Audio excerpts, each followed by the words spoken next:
A few minutes after Brian left, Devon became frantic.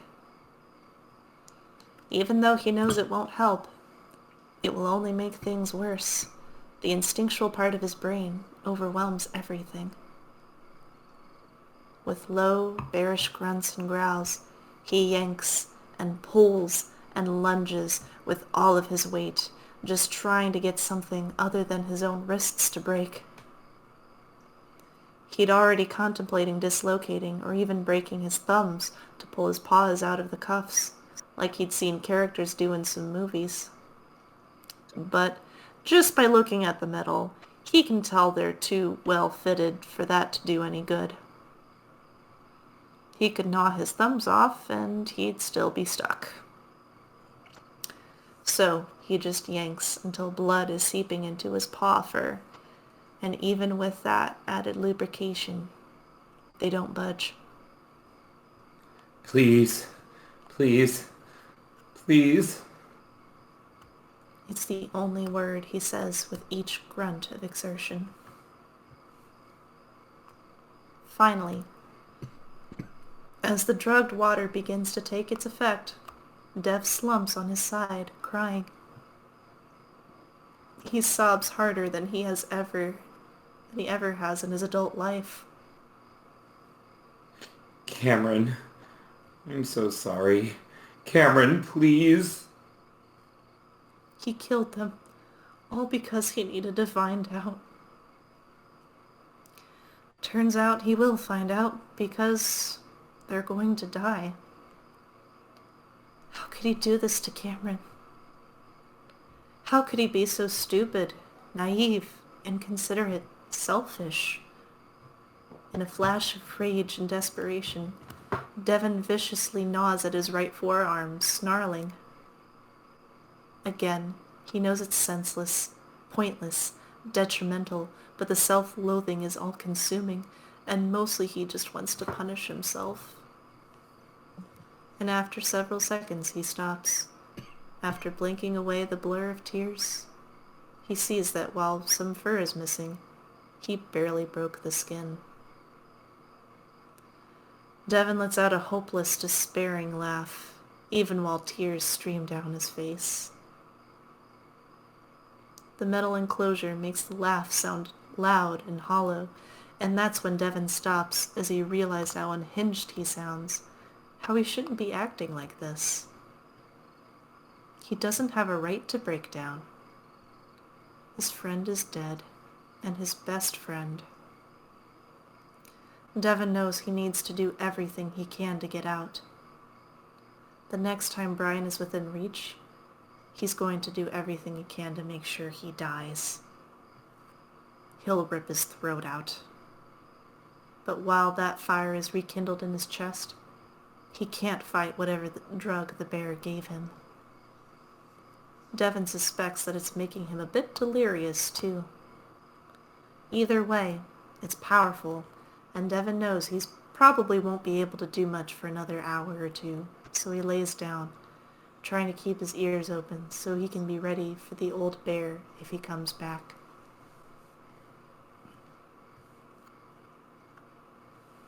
If Cameron dies, it doesn't matter if I escape. I won't be able to live with that. Ooh. Okay, something about Maddie here. Hmm. Memory. For now, I guess I'll be whoever this is. Maddie! Maddie! Mateo! Huh? No one's used his second name since...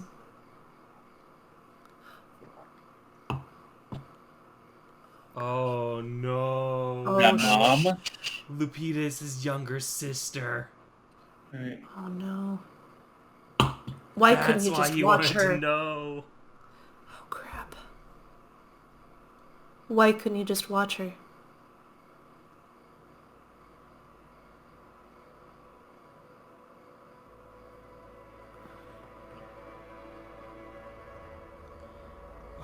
Okay. Okay, well the game. Devin!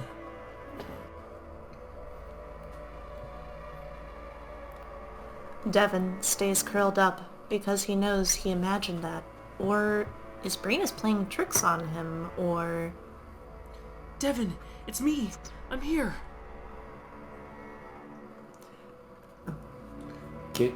Cam? Oh, that's a pretty interesting effect that they've thrown in there. Oh, they're like in like the astral plane or something.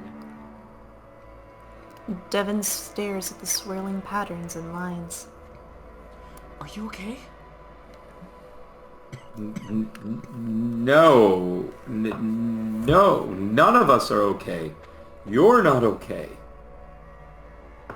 I don't even know if you're alive. Devin tries to move toward Cameron, but he stays at a constant 10 feet away, no matter how hard the bear tries to get to him. Devin, I am real. Cameron carefully enunciates each of those words.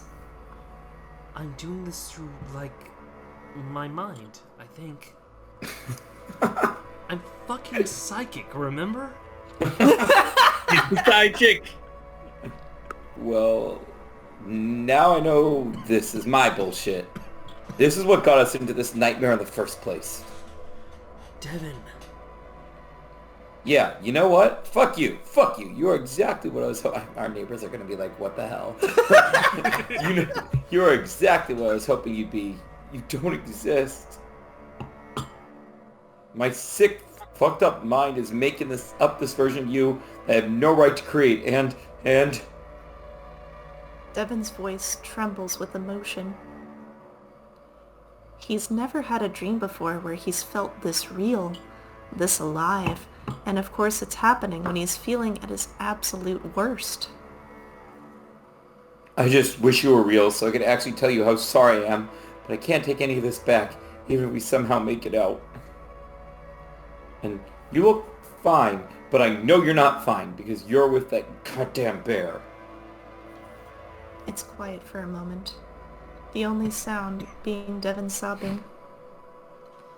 Devin, I know there isn't much I can do to convince you that I'm real, but all I can say is that I am real, and that I love you dearly. I love you too. And yeah, Brian is hurting me, just like he's hurting all of us. What's he doing to you? What happened to me not being real? Well, just in case, are you okay? The look on Cameron's face make Devin's stomach drop. Well, not really, no. But he's keeping me alive, so that's what's important. But you see those patterns? Yeah. Well, Brian drugged me with shrooms, and I'm tripping absolute balls right now. Hallucinogens enhance my abilities, and I think I kinda created this space. I really can't make this stuff up. Well, maybe you're right. But he drugged me too, you know. This could still be me. He's like smiling now. You don't give psychedelics to someone you're trying to sedate. Anyway, it turns out I'm not that different from my mom. It's all arches. I see them when I take certain drugs. Devin looks up at the patterns, and for the first time, he feels like this might actually be real. Cameron? It's me, yes. Cameron! Oh my god! Please let this be real, baby. I'm so sorry. No. We don't have time right now. Also, I kinda read your mind, so I already know. Sorry about that, by the way. It's just happening automatically. But I can sense Brian's thoughts too. And now I know where you are, where the van is, and that you're in a set of handcuffs, and I know where the keys are. I'll get you out somehow. Cameron, honey, please don't do anything that might get you hurt. Please? Devin sees Cameron's lips tremble. Devin, you know I can't promise you that in this situation. Neither of us can. We're doing this together. Cameron! That's Oh, wait. that Oh. was That not was you. Wrong, It's Brian. wrong person. Cameron! Shit. Brian? Is he there with you? I'm gonna be fine. But I gotta go. I love you. Cameron! Oh, no, damn it, please. He crumples into the darkness, feeling helpless. He should be there with Cameron, not here, sleeping and doing nothing. We're doing this together. With a great deal of effort, Devon smothers the frustration and terror, knowing that he should have some faith in his boyfriend. If Cameron thinks he can do this, then Devon realizes he has to believe him. He just wishes he could fully believe what just happened is real, even though Cameron had convinced him at the moment. So he continues to rest, waiting to see if this coyote comes to free him, and hopefully then he can finally get his claws on Brian. Oh my god, it just keeps going. Yeah, I thought that was going to be the cutoff point. Yeah. I was so sure that was going to be the cutoff It point. better see some fucking ghosts. No. It better be like Subway Midnight, and we see like some ghosts tear off some arms. They just Oh, no. drag what's his name But they just drag Brian, into the gates of hell. drag Yep. her mom. You've They been just standing read here. her, read him, drag him, just tear him apart emotionally. Oh my gosh. I hope we can... How many more scenes could there possibly be? Hey, I say we give it 2 more scenes. If it's not done by 2 more scenes, we'll have to call it. Okay. Yeah, because otherwise it's getting pretty late. Yep. You've been standing there for a good 10 minutes. So what'd you see? Well, I'm having trouble because they won't talk to me. Oh, and why is that? I think it's because you're here, and they're scared of you. Maybe if you... Cameron screams, clawing and clutching at the huge fist on his ear, Brian twisting it viciously before lifting up so that Cameron's feet actually lift off the ground. He didn't know it was possible to feel that much pain from his ears, even though he knows they're sensitive. Ah! Stop! You sneaky fucking squeak! He violently shakes Cameron, and the coyote twists his body, grabbing the bear's forearm and trying to get his legs lifted up and wrapped around the bear's bicep to lessen the pressure, but Brian won't allow it. You know you said everything out loud just now. What? You know exactly what. Oh. Cameron is slammed up against the trunk of a tree, the impact resonating through his body. Instantly, Brian's huge, rugged muzzle is right next to his own, snorting heavily. Cameron fights as best as he can, but his feet are off the ground again, and he kicks and twists, but the grip is more powerful than anything he's felt before. He can actually feel his eyes bulge and his tongue stick out involuntarily, and once again he finds himself drowning. In that moment, it isn't the crushing pressure on his neck or the horrid rancid breath that's coming from the old bear that Cameron notices most. It's that Brian doesn't even seem angry.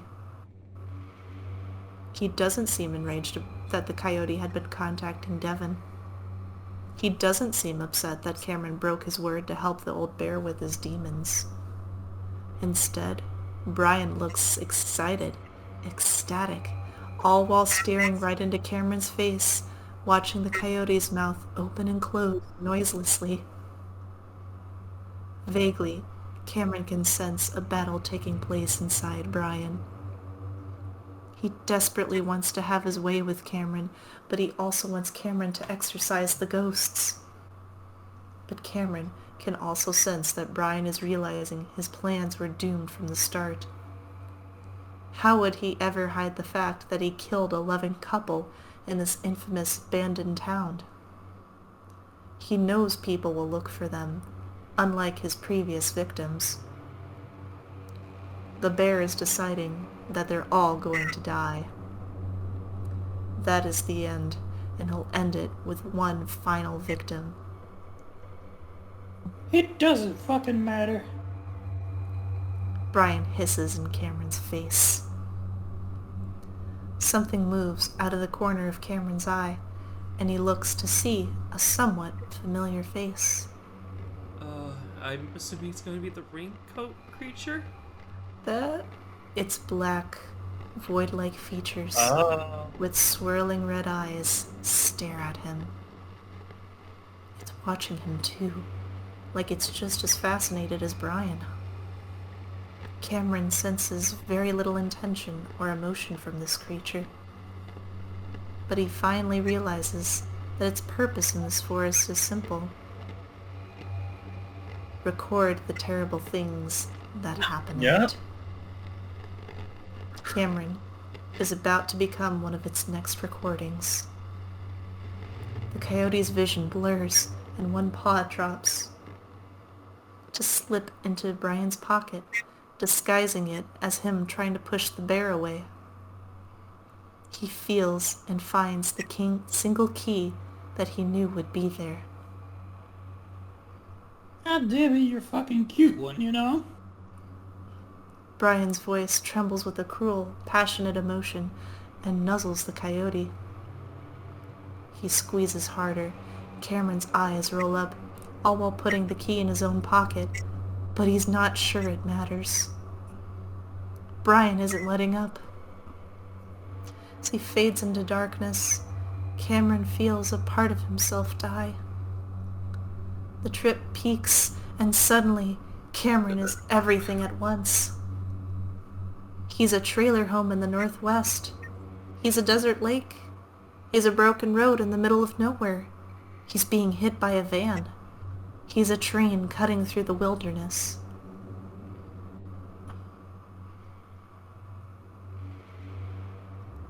He's been shot in the head. He's been hung from a tree.